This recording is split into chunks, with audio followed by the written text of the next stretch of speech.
तो प्यारे विद्यार्थियों नमस्कार। स्वागत है आप सभी का एक और नए वीडियो में। प्यारे विद्यार्थियों आज के इस वीडियो में अब यहाँ से देखने वाले हैं वार्षिक परीक्षा 2022-23 हेतु कक्षा 11वीं के आपके हिंदी विषय के पेपर में आने वाले अति महत्वपूर्ण प्रश्न और उनके उत्तरों को। तो प्यारे विद्यार्थियों वीडियो में आगे बढ़ें उससे पहले आप सभी लोगों से रिक्वेस्ट है हमारी कि अगर आपने अभी तक हमारे यूट्यूब चैनल को सब्सक्राइब नहीं किया हो तो प्लीज़ प्यारे विद्यार्थियों जल्दी से चैनल को सब्सक्राइब जरूर कर लें और साथ में बेल आइकन को जरूर दबा लें। तो चलिएगा प्यारे विद्यार्थियों बिना किसी देरी के वीडियो में अब आगे बढ़ते हैं, देखते हैं और समझते हैं कि कक्षा 11वीं के आपके हिंदी विषय के पेपर में किस प्रकार के क्वेश्चंस आप सभी को याद कर लेने चाहिए।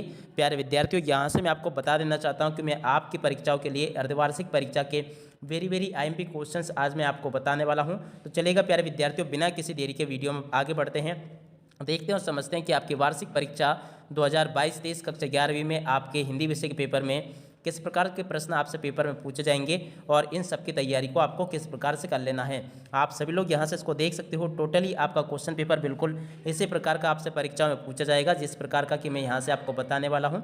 तो चलेगा प्यारे विद्यार्थियों बिना किसी देरी के वीडियो में आगे बढ़ते हैं, देखते हैं और समझते हैं कि आपकी वार्षिक परीक्षा 2022-23 कक्षा 11वीं के आपके हिंदी विषय के क्वेश्चन पेपर में किस प्रकार के क्वेश्चंस आप सबसे पूछे जाएंगे और इन सब की तैयारी को किस प्रकार से आपको कर लेना है। आप सभी लोग यहाँ से इसको देख सकते हो। A to Z question paper आप सभी का इसी प्रकार का पूछा जाएगा जिस प्रकार का कि मैं यहाँ से आपको बताने वाला हूँ। तो चलिए अब आगे बढ़ते हैं, समझते हैं आपके पूरे पेपर को और इसके पूरे सॉल्यूशन को।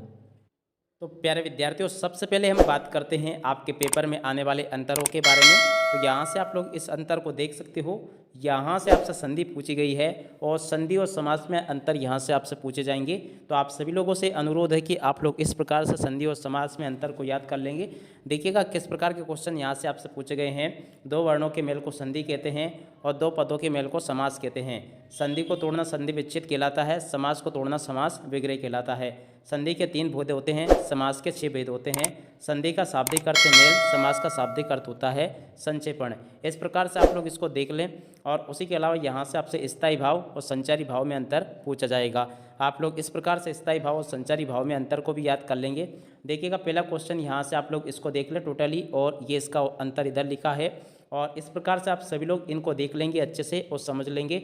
स्थायी भाव और संचारी भाव में अंतर को भी आपको बहुत अच्छे से पूरा याद कर लेना है। ये आपके हिंदी विषय के पेपर में अनिवार्य रूप से पूछे जाएंगे। और अब आगे बढ़ते हैं तो यहाँ से आप लोग देख लें महाकाव्य और खंड काव्य में अंतर आपसे पूछे गए हैं। और इसी के अलावा यहाँ से देखा जाए तो रामायण और कामायण ये इसके उदाहरण हो जाएंगे। और उसी के नीचे अगर यहाँ से देखें तो ये नाटक और एकांकी में अंतर पूछे गए हैं। आप सभी लोगों से अनुरोध है कि आप लोग यहाँ से नाटक और एकांकी के अंतर को भी आप लोग याद कर लेंगे। टोटली इस प्रकार के क्वेश्चंस आप सबसे पेपर में पूछे जाएंगे। और उसके अलावा आप आगे बढ़ते हैं तो देखिएगा प्यारे विद्यार्थियों यहाँ से आप सभी को इन क्वेश्चंस को याद कर लेना चाहिए, जीवन परिचय और आत्मकथा को। तो देखिएगा जीवन परिचय आप सभी लोगों को किस प्रकार से याद कर लेना है। तो देखिएगा प्यारे विद्यार्थियों ये जो क्वेश्चन लिखा है, जीवनी किसी दूसरे के द्वारा लिखी जाती है और आत्मकथा स्वयं के द्वारा लिखी जाती है। जीवनी किसी महापुरुष की ही लिखी जाती है और आत्मकथा किसी की भी लिखी जा सकती है। जीवनी अनुमानित होती है और आत्मकथा सत्य होती है। इस प्रकार से आप सभी लोग यहाँ से इसको पूरा याद कर लेंगे। और उसी के अलावा यहाँ से आपको कहानी और उपन्यास में अंतर भी आपको याद कर लेना है, ये भी आपके पेपर में पूछा जाएगा। तो चलिए अब आगे बढ़ते हैं और आगे के प्रश्नों को और इनके उत्तरों को देख लेते हैं। तो देखिएगा प्यारे विद्यार्थियों इसके अलावा यहाँ से आपको इन क्वेश्चंस को याद कर लेना है। कहानी का कौन सा पात्र आपको सर्वाधिक प्रभावित करता है और क्यों, इस तरह से आप लोग यहाँ से इस क्वेश्चंस को पूरा याद कर लें। और उसी के अलावा अगले क्वेश्चन को देख लें, नमक का दरोगा कहानी में पंडित अलोपीदीन के व्यक्तित्व के कौन से 2 पहलू उभर कर सामने आते हैं। यहाँ से आप लोग इस क्वेश्चन को भी आप लोग याद कर लेंगे और इसको पूरा लिख लेंगे। और इसको समझ लेने के बाद में अब अगले क्वेश्चंस को देखते हैं जो कि यहाँ पर पूछा गया है। देखिएगा कहानी के अंत में अलोपीदीन के वंशीधर को मैनेजर नियुक्त करने के पीछे क्या कारण हो सकते हैं। तो यहाँ से आप सभी लोग इस क्वेश्चंस को पूरा याद कर लेंगे और इसको याद कर लें आप सब लोग। और उसके अलावा ये जो क्वेश्चन लिखा है, लड़कियां वे घास फूस की तरह बढ़ती चली जाती है, वाक्य में समाज में लड़कियों की स्थिति की वास्तविकता के प्रकट करता है। तो यहाँ से आप लोग लिख लें। और अगला क्वेश्चन यहाँ से देख लें आप लोग। सभी के सभी प्रश्न आप सबके पेपर में इसी प्रकार के पूछे जाएंगे। अगले क्वेश्चन को यहाँ से देख लें। और अगला ये मियां नसीरुद्दीन को नान भाइयों का मसीहा क्यों कहा गया है, वेरी मोस्ट टाइम भी क्वेश्चन है, आप सभी के पेपर में ये बिल्कुल पूछा जाएगा। तो इसलिए आप सभी लोग यहाँ से इसको पूरा याद कर लेंगे। और अब अगले क्वेश्चन को देखते हैं। देखिएगा क्या लिखा है, लेखिका मियां नसीरुद्दीन के पास क्यों गई थी। तो यहाँ से आप लोग इस क्वेश्चन को पूरा देख लेंगे और इसको याद भी कर लेंगे। और उसी के अलावा अगले क्वेश्चन को देखते हैं। बादशाह के नाम का प्रसंग आते ही लेखिका की बातों में मियां नसरुद्दीन की दिलचस्पी क्यों खत्म होने लगी। तो इस वाले क्वेश्चन को देख ले आप सभी लोग और यहाँ से इसको नोट कर लेंगे। अगले क्वेश्चन को देखते हैं, मियां नसरुद्दीन की कौन सी बातें आपको अच्छी लगी। तो यहाँ से आप सभी लोग इस क्वेश्चन को पूरा देख ले और इसको याद कर लें। और इसके बाद में अगले क्वेश्चन को देखते हैं, पातेर पांचाली फिल्म की शूटिंग का काम 2.5 सालों तक क्यों चला। इस वाले क्वेश्चंस को आप सभी लोग यहाँ से इसको देख ले और इसको नोट भी कर लेंगे। और इसको समझ लेने के बाद में अगले उस क्वेश्चन को देखते हैं, बोलो की जगह दूसरा कुत्ता क्यों लाया गया। तो इस क्वेश्चन को आप सभी लोग देख लेंगे और इसको नोट भी कर लेंगे। और उसी के अलावा अगले क्वेश्चन को यहाँ से देख ले और इसको याद कर लें, बारिश का दृश्य चित्रित करने में क्या मुश्किल आई और उसका समाधान किस प्रकार से हुआ। तो इस क्वेश्चन को पूरा आप लोग याद कर लें, टोटली आपके पेपर में पूछा जाएगा। और अगले क्वेश्चन को देख लें, शिव शंभू की 2 गायों की कहानी के माध्यम से लेखक क्या कहना चाहता है। तो यहाँ से आप सभी लोग इस क्वेश्चन को देख लेंगे और टोटली याद कर लेना आपको। अगले क्वेश्चन को देखें, करजन को इस्तीफा क्यों देना पड़ा। यहाँ से आप सभी लोग इस क्वेश्चन को देखेंगे और पूरा याद कर लें। और अगले क्वेश्चन को देख लें, नादिर शाह से भी बढ़कर आपकी जिद है, करजन के संदर्भ में आपको ये बात कहाँ तक सही लगती है। तो इस वाले क्वेश्चंस को भी आप लोग पूरा देख लेंगे और इसको नोट कर लेंगे। और आगे क्वेश्चन लिखा है, धनराम मोहन को अपना प्रतिद्वंदी क्यों नहीं मानता था। वेरी मोस्ट टाइम की क्वेश्चन है, आप सभी के पेपर में ये पूछा जाएगा।